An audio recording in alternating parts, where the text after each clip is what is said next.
نعمتیں ہی نعمتیں دے دیتا ہے، اسے نعمتیں ہی نعمتیں دے دیتا ہے. اور یہ نعمت ہی تو ہے کہ جیسے مولا اپنی زبان پہ دہرا رہے ہیں. جب کسی شخص نے کہا یا علی آپ اپنے منہ سے اپنی تعریف کر رہے ہیں، جب حضرت سے ایک سوال ہوا یا علی آپ افضل ہیں یا آدم، فرمایا میں افضل ہوں. فرمایا یا علی آپ افضل ہیں یا نوح، فرمایا میں نوح سے افضل ہوں.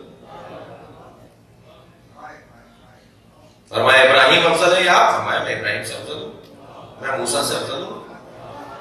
صرف ایک ذات ہے جن کے بارے میں کہا میں ان کا نوکر ہوں.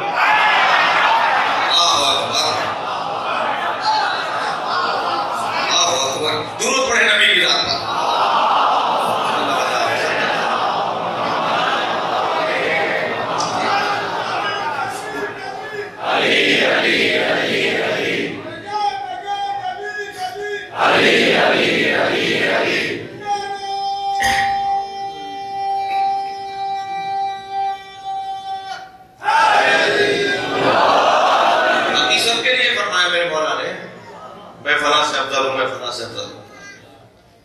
تو پوچھ لیا، جواب بھی پوچھا یعنی کیسے آپ افضل ہیں، تو ہر ایک کے بارے میں آپ نے جواب بھی دیا. آپ آدم سے افضل کیسے ہیں؟ لماذا؟ فرمانے لگے آدم کو گندم سے روکا گیا، وہ گندم کے قریب چلے گئے. مجھے گندم سے روکا نہیں گیا، جب بھی میں نے گندم کو ہاتھ نہیں لگایا، ہمیشہ جو کھائی، جو کی روٹیاں. فرمانے لگے آپ موسیٰ سے افضل ہیں، فرمایا میں موسیٰ سے افضل ہوں. کیسے؟ کہ موسیٰ نے جب اپنا عصا پھینکا تو اس سے خوف کھانے لگے.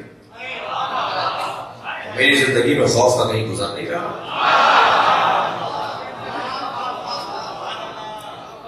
آپ افضل ہیں یا لوط افضل ہے، نوح افضل ہے، فرمایا میں ان سے افضل ہوں. کیا کیسے؟ کہ نوح اور لوط کی ازواج کا، زوجاؤں کا تذکرہ قرآن میں ہے مگر مذمت کے ساتھ آیا ہے.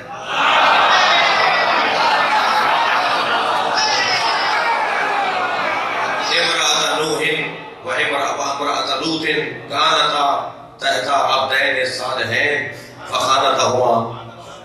نوح کی اور لوط کی زوجائیں ہمارے دو نیک بندوں کے زیر انتظام تھیں، زیر زوجیت تھیں، زیر اثر تھیں، زوجہ تھیں جی، مگر دونوں نے ان دونوں سے خیانتیں کی. توجہ نہ بنا تھی. تو ان کی زوجاؤں کے بارے میں قرآن کہہ رہا ہے انہوں نے خیانت کی، اور میری زوجہ پہ پورا قرآن کا قصیدہ نازل ہو رہا ہے. سورہ دہر، سورہ کوثر، اللہ نے میری زوجہ پہ پورا قصیدہ نازل کیا ہے.